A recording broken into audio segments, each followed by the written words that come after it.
Hello everyone, welcome back to Spararia YouTube channel. Alright guys, so yeah, in this video, I would like to share you a tutorial on how to turn off apps drawer on Poco M7 Pro. Alright guys, so yeah, as we know together that app drawer is provides a way to organize and access all of your apps without cluttering your home screen. But in this time, I would like to turn off the apps drawer and make all apps is displayed on home screen only. And how to do that is very easy. So yeah, without any further ado, now let's get started to the tutorial. Alright then, the first thing first that I have to do is now I will show you the apps drawer is like this. You can swipe up and this is the app drawer.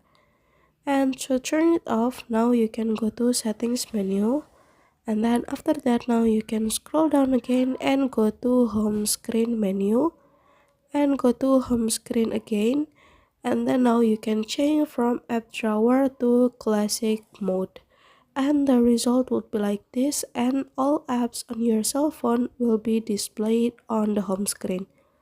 Alright guys, so yeah, here's the tutorial, and then thank you so much for watching.